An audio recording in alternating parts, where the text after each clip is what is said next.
Hey, welcome back to the Job Site, fam. I'm Max Soul, and today we are unrolling one of the heaviest, most complex blueprints that we've ever had on this table.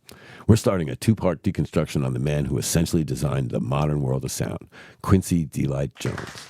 I'm Mello Soul. And look, Max, people use the word legend a lot. Oh, yeah. But in this room, Quincy is the general contractor of the global frequency. He's the man who realized that the zoning laws of music, jazz, soul, pop, classical, don't actually exist if you know how to build the foundation correctly. We, as you know, like to call it cross-pollination. That's right, Mello. 12 tones, play them any way you like. If you're zoning multiculturally, well, the lanes get to merge to more lanes. Becoming the superhighway of the new vibe, or whatever your vibe is. That's right. But seriously, when talking about Q, Max, man, his foundation wasn't poured in a conservatory. It was poured in the backstreets of 1940s Seattle. That's the truth, Mello. Most kids are out playing ball, but an 11-year-old Quincy, well, he was running with a gang. On the streets looking for young boy trouble. So one night, they broke into a neighborhood armory looking for food. Basically a B&E for some pie. It's too funny. Mm-hmm. And Q wanders into a dark room and finds a Spinet piano. Now, Mello, as musicians, we know that first touch feeling. But for him, it was a functional exit strategy, an absolute major epiphany for him. That's true, Max. For Quincy, that first touch wasn't just about hearing a pretty sound. It was about discovering a world he could control. To understand why it hit him so hard, you have to look at the structural chaos of his life at age 11. He was growing up in a world of gangs, knives, and the literal furnaces of Chicago and Seattle. His environment was loud, dangerous, and unpredictable. Yeah, so Quincy, when he touched that Spinet piano in the dark armory, Mello, well, he didn't just feel the ivory. He felt systematic logic. Because on the street, if you strike something, it breaks. On a piano, if you strike a key, it produces a consistent mathematical frequency. And for the first time, Max, 11-year-old Quincy Jones found something that responded to him with order. He realized that if he learned the math of those keys, he could create a skyscraper of sound that no one could tear down. Pretty big realization to have for an 11-year-old headed down the wrong path to have. You got to say so.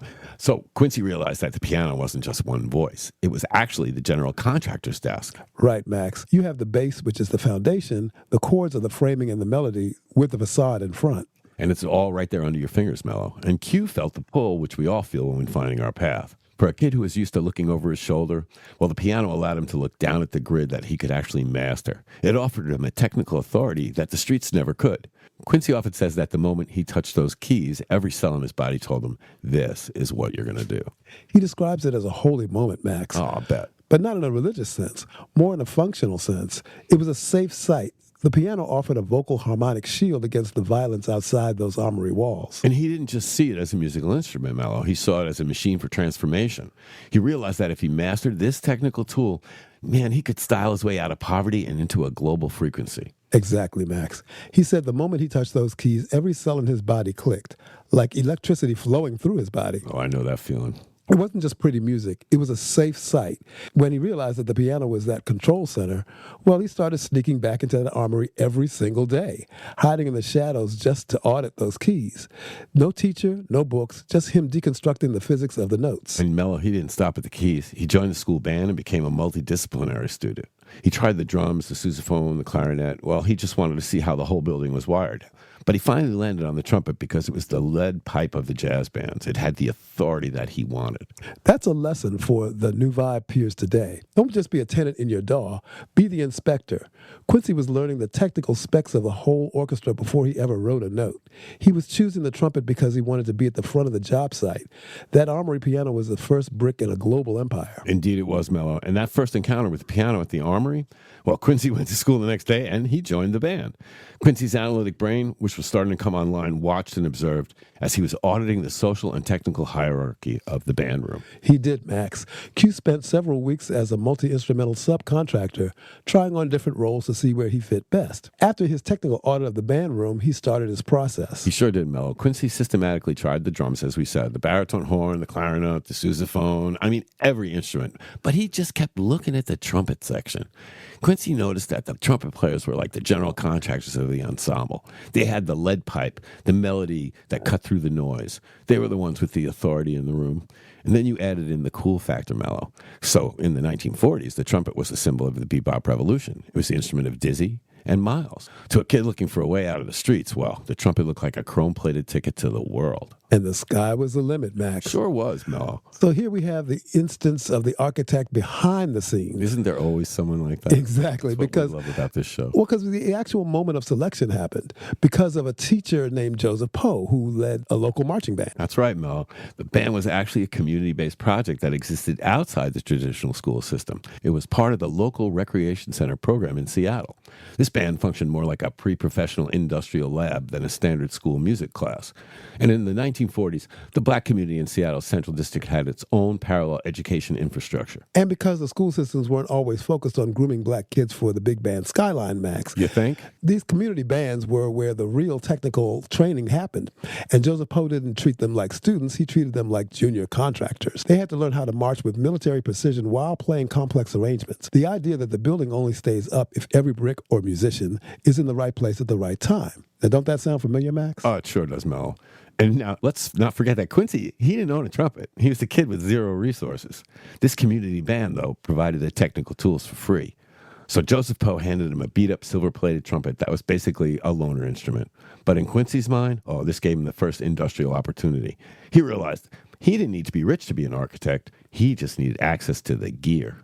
So true. Mm-hmm. Once he had that horn in his hands, he treated it like he'd stolen it. He practiced relentlessly because he knew it was a temporary lease on his future. And because this band played in the streets and at community events, not just in a quiet auditorium, Quincy learned how to project his frequency, Max. Oh, he sure did, Mello. He learned that if you're playing outside in the wind and the noise, you have to have technical attack that is undeniable. And that result, Mello, well, it built the vocal stamina he used later in playing all those smoky jazz clubs. Because he wasn't just playing music. He was learning how to command that public space. Quincy saw Poe's band and was mesmerized by the precision drill and the sonic power. He wanted in, Max. Oh, he did. So he walked up and asked if he could play. Poe handed him that beat-up trumpet loaner, which Quincy would describe that moment as a mechanical handshake. That's right, Mello. The trumpet felt like a precision tool in his hands. And unlike the piano, which was a control center that you sat at, the trumpet was a mobile weapon he could take anywhere. He realized immediately that the trumpet was a high-maintenance build. It required physical stamina and vocal cord pressure.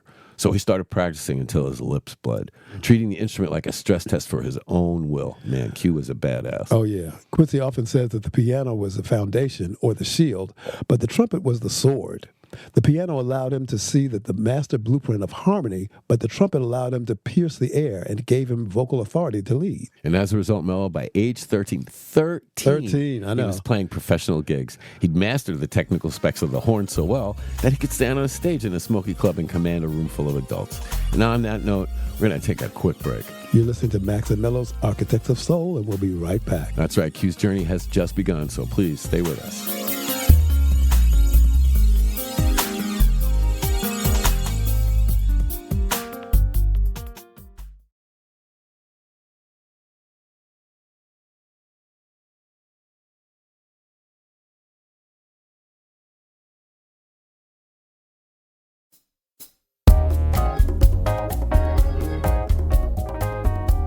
And you're back here with us on Architects of Soul. And if you like this content, please give a like and subscribe to our channel. And remember, there is a video version available on our YouTube page if you feel like watching instead of just listening.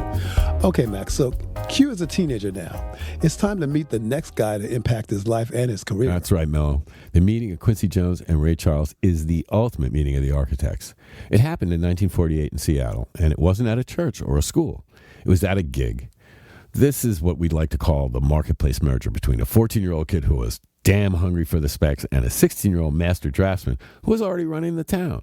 Here is the industrial backstory of how the two most powerful frequencies in soul music first collided. And as we keep seeing as we do this show, there's always an architect behind the scenes. That surely is what we keep seeing, Mello. And that bridge between them, that was a man named Robert Bumps Blackwell, who later produced Little Richard. Bumps led the most professional contracting firm for music in Seattle. It seems, Mello, that Quincy was playing in Bumps' junior band, and one night Bumps told Quincy about a blind kid from Florida who had just arrived in town and was playing at the Rockin' Chair Club. Well, Q took this as a cue to go check the kid out. And the first... How you like that? Q took this as a cue. I like that. A cue for Q. A cue for Q. Yeah. And at the first sight, Max, well, Quincy walked into the club and saw Ray Charles sitting at the piano. Ray was only 16. 16. Yeah. But he was wearing a sharp suit, a thin mustache, and he was singing like Charles Brown and Nat King Cole. Well, no, Quincy was absolutely blown away, not just by the voice, but by the technical authority. Ray was leading that band, calling the cues, and styling the room like a 40-year-old veteran. Quincy looked at Ray and realized, this is what a professional looks like. I need to know this guy. Yeah, Quincy saw the master specs in Ray and decided right then that he was going to be a part of that firm, Max. Hell yeah. But you have to remember, Soul Fam, that Ray Charles wasn't just some kid playing piano. At 16, he was a hard-nosed contractor who didn't have time for fans or hangers-on.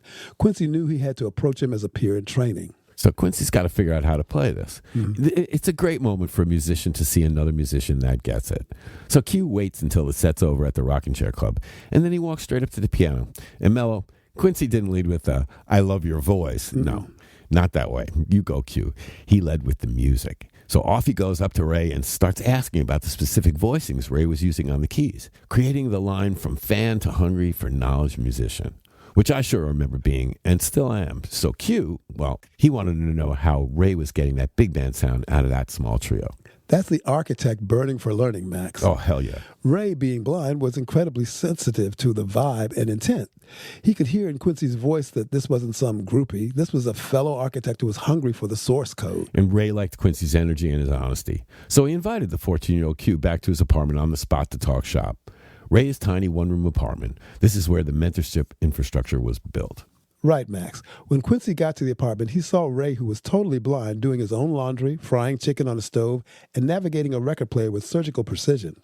These were the drafting sessions where Ray would sit at the piano and Q would sit right next to him. Ray began downloading everything he knew about bebop and blues into Quincy's brain. He'd show him how to interlock the left-hand bass lines with the right-hand chords. Ray began teaching Quincy how to write arrangements in Braille and how to voice chords. And Q would watch Ray's fingers on the piano like he was studying a blueprint. Ray was the one who told him, every instrument has a specific personality, Q. You gotta learn to speak them all. Yes, Max, a bond forged in and by music. They became inseparable. Quincy became Ray's eyes for the technical world of sheet music and Bumps Blackwell's business deals. And Ray became Quincy's soul for the technical world of harmony. And remember, Soul Fam, Quincy was still a kid in high school, but he'd spend all night at the clubs with Ray. He'd get home at 3 a.m., sleep for 3 hours, and then walk to school. Ray insisted that when they were on the job, they were men, no kid talk. Quincy had to carry himself with a professional frequency that matched Ray's. Ray taught him that to be the boss, you have to look, act, and sound like the boss at all times. And having been around the both of them, I could sure tell you that they did indeed command the rooms and your attention. Well, Max, within weeks, they were partnering up on gigs, doing the Seattle circuit hustle. By day, Quincy was the B student at Garfield High. Pretty good for only 3 hours of sleep. Yeah. By night, he and Ray were playing the Black and Tan clubs on Jackson Street. Yeah, Mello. They played for the white society parties at the tennis clubs from 7 to 10, playing clean pop tunes. Then they'd race over to the black clubs to play raw bebop and blues till 3 a.m. This honed their chops and taught them acoustic versatility. They learned that as an architect, you have to be able to build a cottage, which is the pop side, and then a cathedral, which is the jazz side, in the same night. Wow. You want to talk about creative partnerships, Max? It's amazing. For these two essentially kids, this was a giant junior joint venture. These two ended up running the Seattle scene like a boutique production firm. That's right. Ray was the chief auditor, Mello. And because Ray was blind, his hearing architecture was on another level. And it was. Go back to the first episode if you want to hear how it was. He taught Quincy how to see the music as a 360-degree grid. Ray didn't rely on visual sheet music. Well, he was fucking blind. He couldn't. He relied on perfect mental mapping. He'd sit there and show Q how to visualize the voicings of a 4-piece horn section without ever writing a single note down. Man, he was such a badass. You know, he was. And think about the structural load that puts on a young brain. Ray was the first one to show Q that categories are for people who don't understand the source code. Ray was playing gospel, blues, and jazz all in the same set. Or cross-pollination. Cross-pollination, exactly. He told Quincy, if it sounds good, it is good. He was shattering the zoning laws of genres before the industry even knew they existed. That's right. 12 tones. Play them any way you want. And Ray wasn't just a mentor, Mello. He was a hard-nosed general contractor. They were teenagers, but as I said, Ray insisted they dress in suits, they arrive early, and they handle the business of the gig. He wouldn't let Quincy slide on a sloppy arrangement. If Q brought a chart and the harmony was weak, Ray would audit it on the spot and make him fix the structural flaws. He was raising Quincy's game by refusing to accept anything less than technical perfection, and that was Ray Charles. Yeah, that's a major peer lesson, Max. Find a partner who challenges your standards. Quincy raised his game because Ray Charles wouldn't accept an amateur blueprint.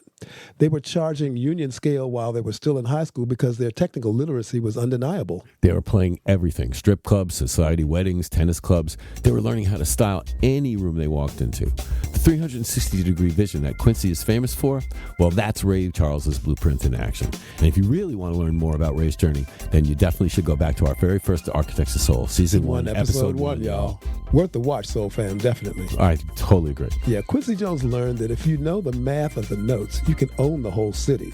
And speaking of owning something, we're going to take a short pause for the cause. That's right. You're hanging with Max and Mello's Architects of Soul, and we're digging deep into the alphabet to the letter Q. Q for Quincy Jones, and we'll be right back, Soul fam.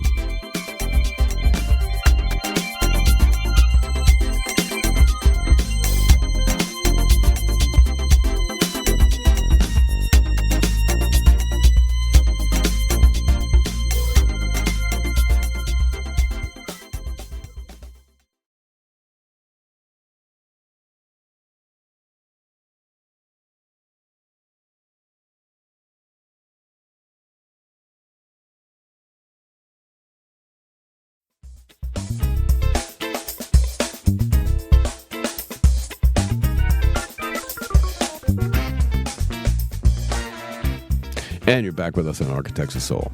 Now we're digging into the grit, Mello. Now starts the journey we all as players must take. So Q is still in high school, but he is a serious and dedicated musician. And at this point, he is looking for what's next. Not what, Max, but who. And that who was Lionel Hampton, the legendary vibraphonist and band leader. And it wasn't just a meeting, Max. It was the moment Quincy realized he was ready to play in the big leagues, even if his father had other plans for his foundational timeline. That's right, Mello. In 1948, the Lionel Hampton Orchestra, one of the most high-voltage industrial machines in jazz, rolled into Seattle to play at the Rocking Chair Club. Quincy, only 15 years old and still a student at Garfield High, was already known as the hungriest kid in Seattle. I'll bet he was. So he didn't just go to watch the show. No, he went to apply for a job. Quincy and his giant joint venture partner, Ray Charles, hung around the club. Then Quincy managed to corner Hampton and essentially forced an audition. Yeah, that's cute. Yeah, he played his trumpet with everything he had, showing off that technical attack he had been honing in the Robert Poe Community Band. And Lionel Hampton, who was the general contractor of truly the most energetic band in the business at the time, was absolutely stunned. He looked at the 15-year-old and realized that this kid had structural stamina to handle the road. He offered Quincy a job on the spot. Wow, Q's a badass. What an amazing outcome. Yep, Max, amazing, but stop sign, Soul fam. Quincy was so ready to pack his bags and leave his childhood behind, but the project manager, that was his father, stepped in. Yeah, okay, Dad, right? So literally, Mello, as Quincy was about to board the band bus, his dad, Quincy Sr., pulled him off. His father was a carpenter, a man who understood that you cannot build a house on an unfinished foundation. And he told Quincy, hey, you aren't going anywhere until you finish high school. Wow, that was a moment of great suckdom for Q. Suckdom indeed. Total suckdom. But as brutal a blow that was for anyone, especially a young architect, and as much as it did suck first, well, it forced Quincy to spend 3 more years drafting and studying before hitting the national stage, which totally upped his game. Mm-hmm. Quincy didn't let the structural delay slow him down either. He spent those 3 years getting even sharper. After a brief stint at Berklee School of Music, which was then called the Schillinger House, on a scholarship, the call finally came back. Yeah, buddy, go on, Q. Yeah, so Max, it's 1951, and Hampton calls again. This time, Quincy was 18, high school certified and technically superior. Sorry, Dad. He joined the band as a trumpet player and an apprentice arranger. The world is his now to challenge and engage and succeed. So here goes Q out on the road. And while on that road with Hampton Mello, Quincy started writing arrangements. He wasn't just playing his parts. He was redesigning the building from the inside. Now, here was a cool bridge for Q, because the Basie and Hampton bands often cross-pollinated on the road. Basie heard Quincy's arrangements for Hampton and realized, hey, this kid wasn't just the blower of a horn. No, he was a draftsman. Yes, Max. On tour was where Quincy started exporting his sound, with Hamp and the band on those long bus rides across the country and eventually to Europe. Q sat in the back with a flashlight deconstructing the Stravinsky and Berg scores that would later allow him to rezone Hollywood. And by the mid-1950s, Quincy had fled Seattle and was living in New York and working as a freelance contractor. He was hungry to work for the Basie firm because they were the gold standard of the sectional hit. But Count Basie didn't hire him as a permanent member first. No, first he hired Quincy to subcontract specific arrangements for the band. I guess he wanted to see how it would play out. Yeah, like a trial. So in the late 50s, Quincy becomes a draftsman for the Count Basie Orchestra. It's not bad. That's not a bad way to go. Not a bad gig, No. yeah. Now, Basie's band was the most precise industrial machine in jazz. They were badass. And Basie himself, he was the lead inspector of minimalism. And just like Bootsy did in James Brown Season 2, Episode Episode 1, one, y'all, y'all. well, Q wanted to impress Basie, and, well, really, who wouldn't? Exactly, no doubt, Max. So we got to talk about what was known as the Basie Red Pencil. Quincy would bring these complex 500-note arrangements to the gig, feeling himself, and Basie would just start crossing them out. He told Q, if you can say it with 2 notes, don't use 10. That's damn right. They taught Q sonic minimalism. He learned that space is a structural material. So if you crowded the building with too many notes, the pocket can't breathe. And you could hear that Basie pencil decades later on Michael Jackson's Billie Jean. That lean, stripped-back infrastructure is the Basie influence in full effect. He learned that the authority comes from precision, not volume. But Q knew he still had a structural ceiling. So in 1957, he makes the most legendary pivot in his career. He moves to Paris to study with Nadia Boulanger. What a job. That is an amazing choice. Yeah, now, Max, this woman was the most feared structural inspector in history. She taught Stravinsky and Copland. Well, and she sure as hell was good enough for Q, wasn't she? Yeah. But she stripped his ego to the bedrock, Mello. She told him, your music can never be more or less than you are as a human being. So she made him master 16th century counterpoint. She wanted him to understand the physics of harmony that went back hundreds of years. Oh, and before we forget, remember, Soul Fam, if you like this content, please give a like and subscribe to our channel. And remember, there's a video version available on our YouTube page if you feel like watching instead of just listening. So, Max, the Boulanger audit is why Q could eventually become the first black executive at a major label, which was Mercury Records. Now's a pivotal moment because that broke racial barriers in the music industry. And speaking of barriers, he also became the first African-American to be the musical director and conductor of the Academy Awards. Q was a true badass's badass. You don't get much more props than that, Mello. Yes, Max. He was the most literate man in the room. He wasn't just a jazz guy anymore. He was a certified global architect. He took that European surgical theory and mixed it with the American soul he learned in the Seattle clubs. And now he had acquired the universal code. Yep, Mello, for Quincy Jones, it's time to get even bigger. And before we get too big, we're going to go take a break. You're kicking it with Max and Mello, talking about the architects of soul, and today we're chewing it up on Quincy Jones. That's right, don't go nowhere.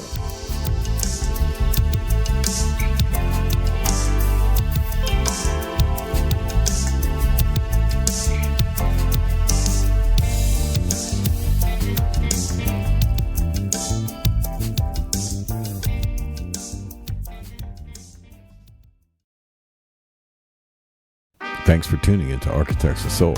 Our music is waiting for you.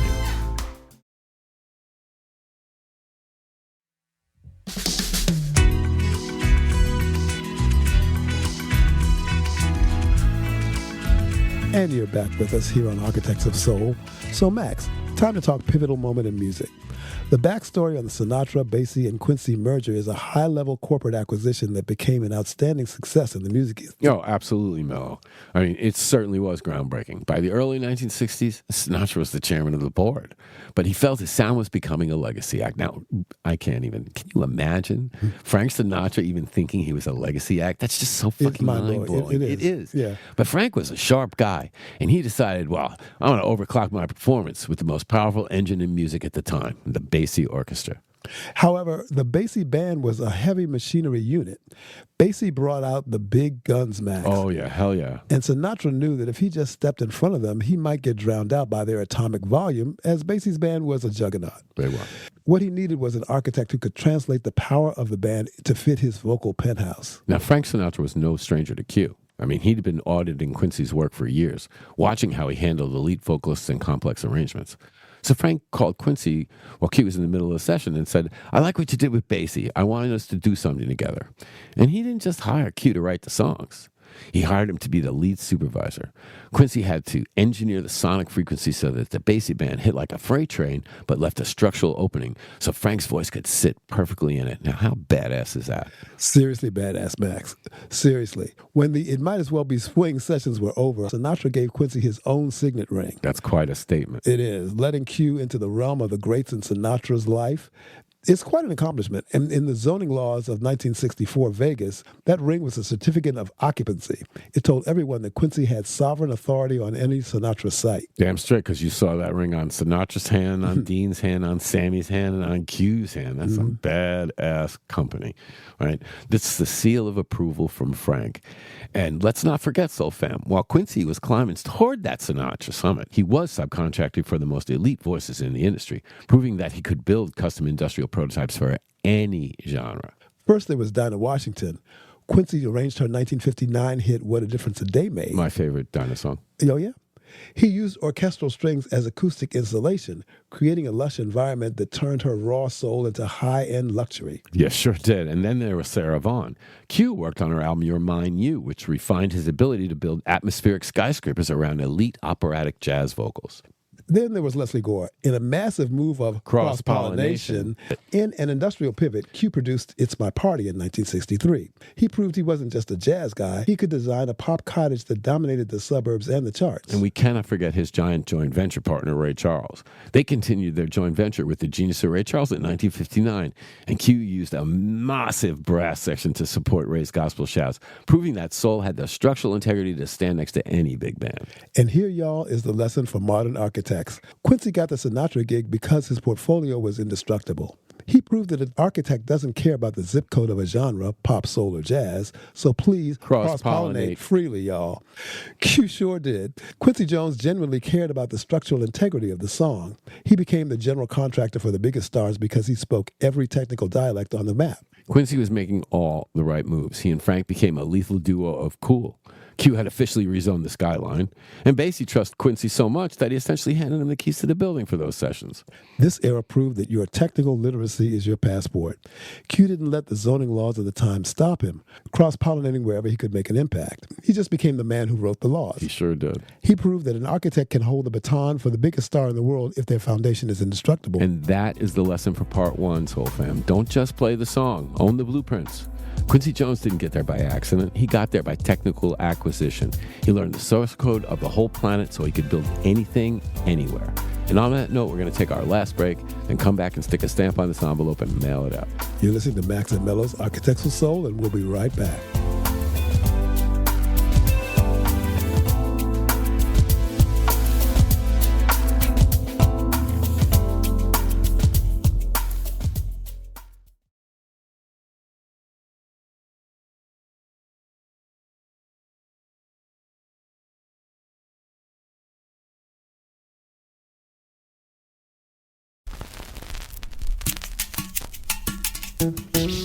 And you're back with us on Architects of Soul. So, Mello, as we look at these foundation years in this part one story of the legend that was Q, well, Mello, it's clear that Quincy's greatness wasn't just talent. It was industrial discipline. He never stopped being a student. Exactly, Max.